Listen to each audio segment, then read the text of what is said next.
Lá, meu povo, é a primeira vez que eu tô fazendo aqui esse ano, é a primeira vez que eu tô tentando fazer vídeos à noite, né? Então, uma noite de sábado hoje.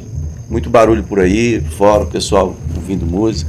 Desculpe aí, eu ainda estou no meu estúdio quintal, então não tenho um local específico para isso. Mas o tempo que eu tenho é este, né? Então, fiquem minhas desculpas aí. Vamos dar seguimento aqui então na página 1064, 1064 da Bíblia em ordem cronológica. Esse é o ano 27 depois de Cristo. Nós estamos em março do ano 27. Vamos falar sobre a morte de João Batista. Em Mateus, no capítulo 14, do 1 ao 12, diz que por aquele tempo Herodes, o tetrarca, ouviu os relatos a respeito de Jesus e disse aos que o serviam: Este é o João Batista, ele ressuscitou dos mortos. Por isso, estão operando nele poderes miraculosos. Pois Herodes havia prendido e amarrado João, colocando-o na prisão por causa de Herodíase, mulher de Filipe. Esse Filipe aqui é o meio-irmão do Herodes, tá? Esse Filipe morava em Roma, é irmão por parte de pai. E também filho do Herodes o Grande, tá? E, então essa Herodíase é neta do Herodes o Grande. Ela era casada com um tio dela, chamado Filipe, e agora tinha deixado o Filipe para vir para outro tio, o tetrarca, Herodes o tetrarca. Certo? Versículo 4 diz assim: Porquanto João lhes dizia, não te é permitido viver com ela. Herodes queria matá-lo, mas tinha medo do povo, porque este o considerava profeta. Então, no aniversário de Herodes, veja que não é cultura cristã, questão de aniversário, né? Mas os romanos aqui já comemoravam. No aniversário do Herodes, que queria matar João Batista, né? A filha de Herodíase dançou diante de todos e agradou tanto a Herodes que ele lhe prometeu sob juramento dar-lhe o que ela pedisse. Influenciada por sua mãe Herodíase, ela disse: Dê-me aqui num prato a cabeça de João o Batista. Então o rei ficou aflito, né? Mas por causa do juramento e por causa dos convidados, ele ordenou que lhe fosse dado o que ela pedia. E mandou decapitar João na prisão. Sua cabeça foi levada num prato e entregue à jovem, que a levou à sua mãe. Os discípulos de João vieram, levaram seu corpo e o sepultaram. Depois foram contar isso a Jesus. Olha aí.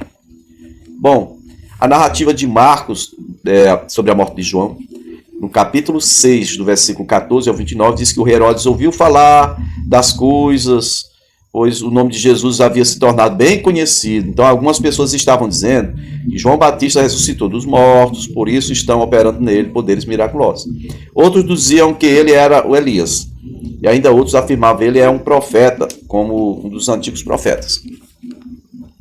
Mas quando Herodes ouviu estas coisas, disse: João, o homem a quem decapitei, ressuscitou dos mortos. Pois o próprio Herodes tinha dado ordens para que prendesse João e o amarrassem e o colocassem na prisão por causa de Herodias, mulher de Filipe, seu irmão, com a qual se casaram. É a mesma narrativa. Aqui tem um versículo, então, versículo 20, diz que Herodes temia João, porque o povo, né, o protegia e tal. Ele era um homem justo e santo. E quando o ouvia, ficava perplexo. Mesmo assim, gostava de ouvi-lo. Finalmente, Herodes teve uma ocasião oportuna, seu aniversário. Vai falar aqui sobre a morte, né, do João Batista. A mesma narrativa está aí, em Marcos 6, do 14 ao 29. Lucas 9, do 7 ao 9, bem resumido aí, diz que Herodes, o tetrarca, ouviu falar de tudo o que estava acontecendo e ficou perplexo, porque algumas pessoas estavam dizendo que João tinha ressuscitado dos mortos. Outros que ele tinha aparecido, e ainda outros que um dos profetas do passado tinha voltado à vida. Mas Herodes disse: João, eu decapitei. Quem, pois, é este de quem ouço estas coisas? E procurava vê-lo. Herodes queria ver quem era esse que estava fazendo tantos milagres. No caso, era Jesus. Então, eu comecei a falar aqui com vocês, rapidinho, né? e sobre a história, essa história do Herodes, Herodias e tudo. É bem interessante. Eu quero que você veja aí um vídeo meu passado. Você olha esse vídeo aí, você vai entender melhor sobre essa questão do tempo, né? Da tetrarquia e quem é quem nessa história, tá bom? O Herodezinho, a Agripa e a Herodíase, que no caso eram netos de Herodes, tá? E agora os netos estão em cena. Por que que esses netos do Herodes, o Grande, são tão importantes para Jerusalém e para Israel?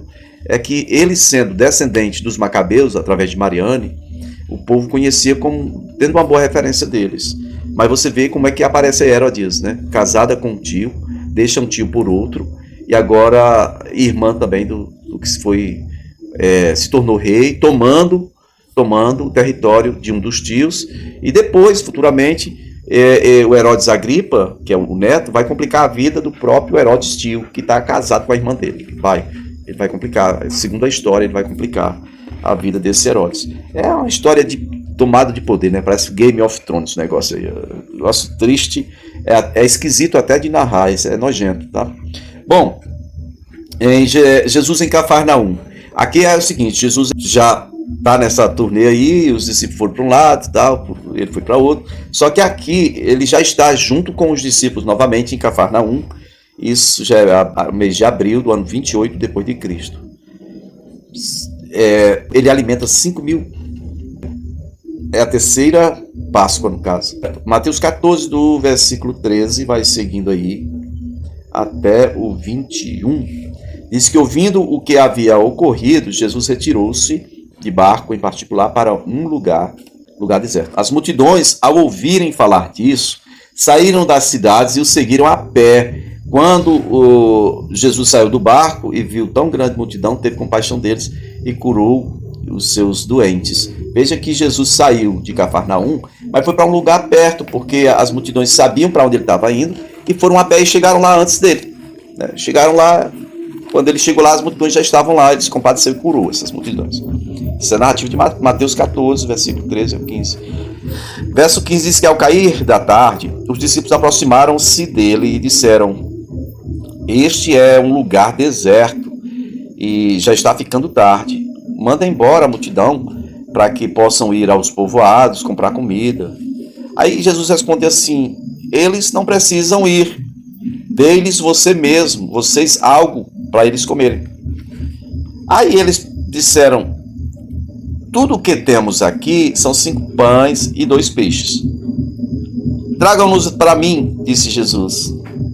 E ordenou que a multidão se assentasse na grama.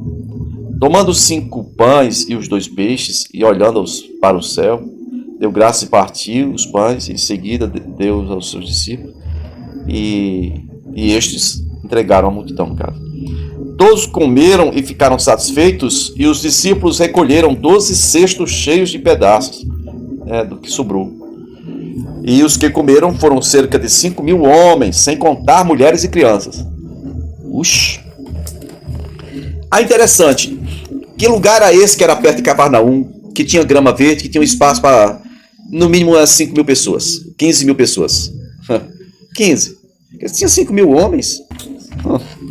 Homens aqui que eles contam de 20 anos para cima, mas a quantia de menino que tinha e de mulher. Tô colocando por baixo aí, 15.000, tá?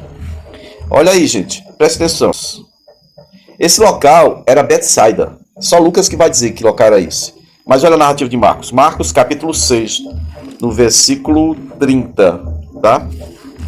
Diz assim: os apóstolos reuniram-se a Jesus e lhe relataram tudo o que tinham feito e ensinado naquela viagem que ele mandou de 2 em 2, né? Naquela comissão. Então, versículo 31 diz que havia muita gente indo e vindo, ao ponto de eles não terem tempo para comer. Jesus lhes disse: venham comigo para um lugar deserto e descansem um pouco. Então eles se afastaram num barco para um lugar deserto. Mas muitos dos que os viram retirar-se, tendo-os reconhecido, correram a pé de todas as cidades e chegaram lá antes deles. Quando Jesus saiu do barco e viu uma grande multidão, teve compaixão deles, e como sempre, né? Porque eram como ovelhas sem pastor. Então começou a ensinar-lhes muitas coisas. A alternativa diz: Então ele começou a curar essas pessoas, né? Que diz que ele começou a ensinar-lhes muitas coisas. Verso 35. Já era tarde, e por isso os seus discípulos se aproximaram dele e disseram: este é um lugar deserto, e já é tarde, manda embora o povo, possa ir aos campos, povoados, vizinhos, comprar água para comer. Ele, porém, respondeu: deem-lhes vocês algo para comer.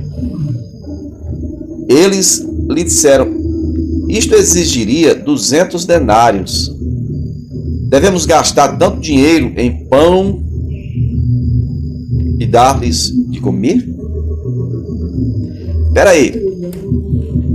Essa pergunta aqui deixa claro que Jesus tinha em caixa 200 denários. 200 denários, um denário é um dia de serviço informal. Vamos colocar aí 100 reais, para arredondar, né? E sabe o que é mais? 100 conto, pedreiro aí, 100 conto, 100. 200 vezes 100? 200 denários dá 20 mil reais. É referente a 20 mil reais hoje, para nós aqui, cultura nossa. E Jesus tinha dinheiro, hein? Tinha. Quem cuidava desse dinheiro? Judas, o ladrão, que é denunciado pelo apóstolo João. Ele era ladrão. Aqui a gente fala a verdade. Ladrão é ladrão. Pode ter sido até descondenado, mas é ladrão. Quem rouba é ladrão. Judas roubava o que se colocava na bolsa. A pergunta aqui é: isto exigiria 200 denários. Olha a pergunta: devemos gastar tanto dinheiro em pão e dar-lhes de comer? Ou seja, a gente vai ficar sem caixa. Devemos usar o nosso dinheiro todo, 20 mil conto aqui, 20 milzinho, para alimentar todo mundo? Aí Jesus pergunta a eles: quantos pães vocês têm? Verifiquem. Opa, é essa narrativa em que Jesus diz assim: quantos pães vocês têm? Os discípulos já estavam acostumados a ir sem levar nada, né, nem comida, porque foi a instrução de Jesus. Então eles mesmo não tinham nada.